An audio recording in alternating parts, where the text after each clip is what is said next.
I know.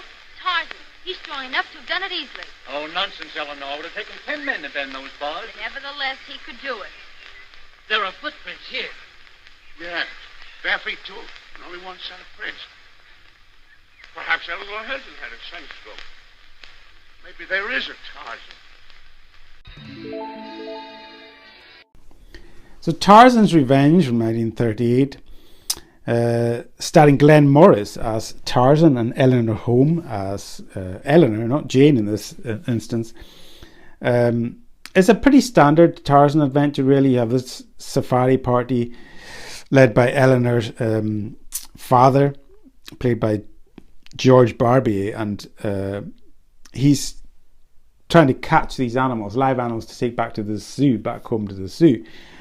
And this African prince takes a lustful shine to Jane, or to Eleanor in this case, and kind of kidnaps her and takes her back to his kingdom, to his opulent kind of African kind of palace, to add to his harem.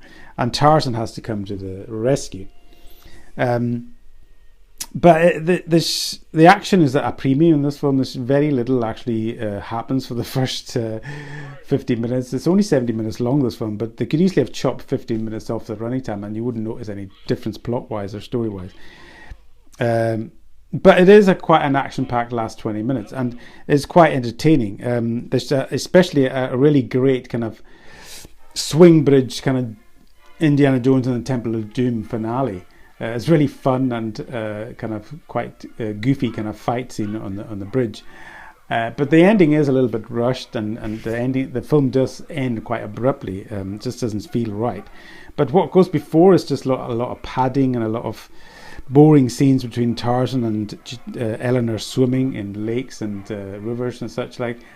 And as I said, kind of pointless kind of scenes in the jungle. But the cast is game in this film. I really enjoyed the cast. I thought George Barbier was great as her father, and Hedda Hopper was really funny as Eleanor's mother, fainting and just complaining the whole time. Yeah, quite an entertaining watch, really. I did look up this film, and it's supposed to be rated as one of the worst Tarzan films ever made, and that's saying something because there was a lot of Tarzan films made. I didn't think it's that bad. I quite enjoyed it. If you go into it with a kind of a dopey kind of forgiving mood, then you'll enjoy it like I did. I thought the characters were quite interesting, quite funny. Granted, Glenn Morris was pretty shockingly bad as Tarzan, and there's next to no chemistry between him and Eleanor Holm on screen. But not a bad little watch if you're into that kind of old school kind of Tarzan adventure. So that's Tarzan's Revenge from 1938. Not as bad as people make it is, but not a great movie either. Thanks for listening, and bye for now.